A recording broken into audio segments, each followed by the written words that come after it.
Nitong nakalipas na linggo, bukod kay Secretary Robredo, nabalita rin ang kanyang aide-de-camp, si Senior Inspector June Abrazado, na tanging nakaligtas sa pagbagsak ng sinakyan nilang eroplano.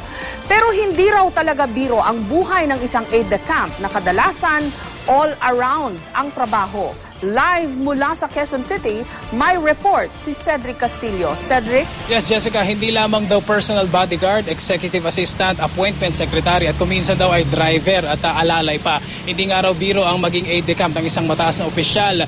Pero sa lahat daw ng katangian ng isang aide-de-camp, ang pinakamahalaga daw ay dapat mapagkakatiwalaan ito. Hindi raw biro ang magpatakbo ng Public Information Office ng Philippine National Police. Pero kung dikdikang trabaho lang, matagal na raw nakapaghanda si Police Senior Superintendent Noel Baraceros. Ikaw ba naman ang maging security detail ni Nooy General Fidel V. Ramos? At di kalaunay aide-de-camp ng maging Pangulo na ang General. I was surprised kasi maraming ang pinagpilian, more senior than I. And most of all, I feel elated kasi it's the president who is basically selecting you. So sabi ko na mas mahirap ito kasi there are only two of us na magpapalitan as aide-de-camp. Sekretarya, alalay, bodyguard at kung minsan tagapakinig sa mga kwento at patawan ng dating Pangulo. Lahat sapu-sapu raw niya bilang aide-de-camp. Maaga siyang gumigising. So kung 4 siya, you need to wake up at least 1 hour earlier. And then, bago siya mag-retire sa gabi, you need to follow up on all his instructions. So even kung sample matulog siya, mag-retire siya at 12 or 1 o'clock. So at least 1 hour after that, you're still working. Even on kasi sa mga field trips, foreign trips especially, kahit sa aeroplano, konti lang yung tinutulog niya. So gising ka rin talaga. So you almost give up? Sometimes, especially hindi mo rin makuhaan kung minsan medyo mainit ang ulo because of so many things that they need to attend to. So, ikaw din ang buntunan ng galit sometimes. But then kung medyo light moments, parang he treats you as his own family. Walang tiyak na job specification ng isang aide-de-camp. Depende raw ito sa pangangailangan ng isang principal o opisyal na kanyang tututukan. Maliban sa Pangulo, Pangalawang Pangulo, Senate President at Speaker of the House, tanging mga opisyal lamang na may star rank ang maaaring magkaroon ng aide-de-camp.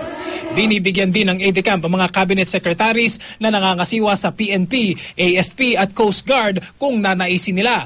Katulad ng namayapang DILG Secretary Jesse Robredo na personal daw na pinili ang kanyang aide-de-camp na si Senior Inspector June Abrazado. Generally, yung mga junior officers, karaniwan nga kinukuha dyan mga inspector or senior inspector. Wala namang specific na requirement tungkol sa mga skills. O dapat meron kang experience, meron kang kilala kang masipag, kilala kang magaling, at it will help kung may mga skills ka sa, for example, sa protective sa mga protective security. It provides also for the personal well-being, security, and then relieve him of routine and time-consuming duties. So kasama to. Kaya nga sabi ko, step ahead lagi ko. Minsan aayusin na niya para dun sa pagdating dun sa principal, ayos na.